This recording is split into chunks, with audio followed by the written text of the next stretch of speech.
Հայ-թուրքական կարգավորման ավելի քան 40-ամյա բանակցություններից հետո առայժմ ոչ միայն երկու երկրների սահմանը դեռ չի բացվել, այլև մի իսկական փորձություն է ամենակարճ ճանապարհով Թուրքիա հասնելը։ Վրացական ախալքալաքից թուրքական ակթար սահմանային անցակետ մայրուղու ասֆալտը գրեթե ամբողջովին քայքայված է։ Մի քանի տասնյակ կիլոմետր անցնելու համար ժամեր են անհրաժեշտ։ Եվ ահա այս պայմաններում, երբ Հայաստանի ու Թուրքիայի միջև սահմանը փակ է, իսկ ցամաքային ամենակարճ ճանապարհը քայքայված է, Անկարան այս մայիսից վերացրեց Հայաստանի հետ երկկողմ առևտրի սահմանափակումները։ Եթե մինչ այս երկու երկրների միջև առևտուրն իրականացվում էր հիմնականում միջնորդների միջոցով, այժմ հնարավոր է նույնն անել ուղիղ մաքսային ձևակերպումներով։ Այնտեղ դա ձևակերպվում էր, ենթադրենք ցամաքային ճանապարհով գալիս է,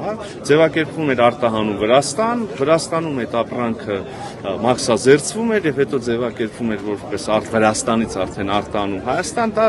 եւ ֆինանսական առումով չէ, հավելյալ ծախսագործարի համար, բիզնեսի համար եւ դա հետո արտահայտվում է ապրանքի գնի է այստեղ արդեն Հայաստանում թանկացման արժեքի վրա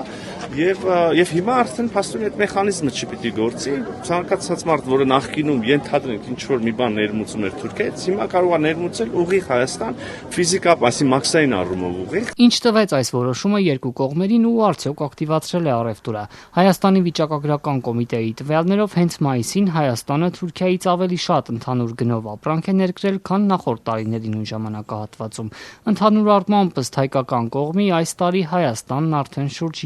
200 միլիոն դոլարի ապրանք է ներկրել հարևան երկրից։ Նաև հակառակ դեպի Թուրքիա արտահանման ուղղությամբ ակտիվություն կա։ Եթե Հայաստանի պաշտոնական վիճակագրությունում կես միլիոն դոլարից էլ քիչ արտահանման մասին տվյալ կա, թուրքական կողմի վիճակագրությամբ Հայաստանից ներկրումների ծավալներն այս տարի հասել են գրեթե 4 միլիոն դոլարի։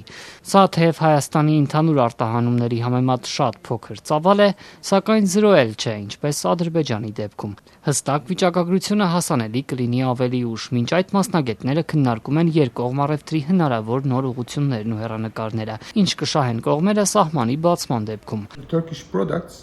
Թուրքական ապրանքները հիմա էլ հայկական շուկայում են, Վրաստանի տարածքով Հայաստան են հասցնում ավելացված արժեքով, նույն ճանապարհով նաև հայկական ապրանքները կարող են Թուրքիա հասնել, բայց կարևոր է գործընկերությունն ու համագործակցությունն, ինչը մինչև այսօր մեր ընկերությունների միջև չի եղել։ Կարծում եմ, սահմանի բացումը նոր դիմագիծ կհաղորդի մեր հարաբերություններին, ինչը կբարձրացնի Հայաստանի տնտեսության դիվերսիֆիկացիայի եւ մրցակցայնության մակարդակը, նաև շատ օգտակար կլինի Թուրքիայի տնտեսության համար։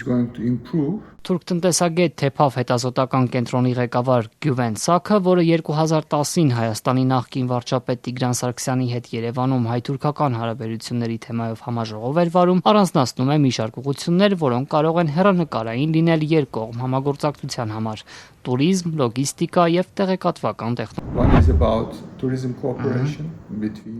Մեկը տուրիստական գործակալությունների միջև համագործակցությունն է, ինչն արևելյան Անատոլիան ավելի զբոսաշրջային կդարձնի։ Թրիփ նախագիծը պետք է կապի Ասիան Եվրոպայի հետ, ուստի լոգիստիկ ենթակառուցվածքների ոլորտում համագործակցության անհրաժեշտություն կա։ Մենք նաև ՏՏ ոլորտին ենք հետևում, Հայաստանն այդ բնագավառում պոտենցիալ ունի, ցանկանում ենք, որ հայկական եւ թուրքական ընկերությունները համագործակցեն։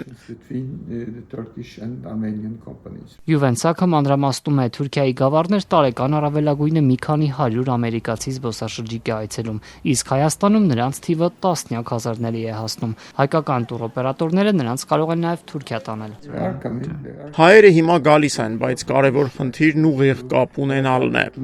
Թեև Հայաստանն ըստ էության թուրքական ապրանքներ ներկրելու որևէ սահմանափակում չունի, այս եւ նախորդ իշխանությունների օրոք տարեկան 100 միլիոնավոր դոլարների թուրքական ապրանք է Հայաստան հասել, հայ-թուրքական սահմանի բացման շուրջ քննարկումներին զուգահեռ հայկական կողմում մեծանում է ահազանգերի ալիքը, թե դրանից հետո թուրքական կապիտալը կխժվի հայկական տնտեսությունը։ Թուրքիայի սուր տնտեսական խնդիրներին այդ քննարկումներում սակայն հիմնականում չեն անդրադառնում։ Վերջին տարիներին լիրան այնքան է արժեզրկվել, որ տարբեր ապրանքների ու ծառայությունների գներն անհամեմատ ավելի բարձր են։ Թուրքական կապիտալի հոսք կլինի, որը մեծ ազդեցություն կթողնի հայկական տեղական արտադրության վրա։ Անկարայում թուրք վերլուծաբաններից տարբեր կարծիքներ լսեցինք։ Կա տեսակետ, որ թուրքական ընկերությունները մեծ տեմպով Հայաստան կմտնեն եւ այստեղ նաեւ ստարտափեր կհիմնեն։ Ինքը տնտեսագետ Գյուվեն Սաքը հիշեցնում է 90-ականներին, երբ Թուրքիան ու Եվրամիությունը վերացրին փոխադարձ առևտրի մաքսատուրքերը, նույն մտահոգությունները նաեւ այնտեղ կային։ Այդ համաձայնագիրը շատ օգտակար է Թուրքիայի տնտեսության մրցակցայնության համար եւ կարծում եմ նույնը կլինի նաեւ Հայաստանում, որովհետեւ կան ոլորտներ, որոնցում հայկական ընկերությունները եւ աշխատուժը ավելի մեծ պոտենցիալ ունեն։ Կան նաեւ բնագավառներ, որոնք թուրքական ընկերությունների համար կարող են արդյունավետ լինել։ Կարևոր հարցն այն է, որ համագործակցություն լինի, դա երկու երկրների համար օգտակար կլինի։ It's going to be useful for both countries. Հունիսին Կարսեին այցելել ու տնտեսական ֆորումի մասնակցել ավելի քան 5 տասնյակ հայ գործարարներ։ Սեպտեմբերին այդպիսի մի քննարկում Երևանում են նախատեսում անցկացնել։ Այդ քննարկումների հյուրընկալած Կարսի արդյունաբերական պալատի նախագահն անցած շաբաթ ասել էր. Կարսի ընկերություններից մեկն օրինակ առաջարկել է Երևանում շենքերի ջերմամեկուսացման աշխատանքներ իրականացնել։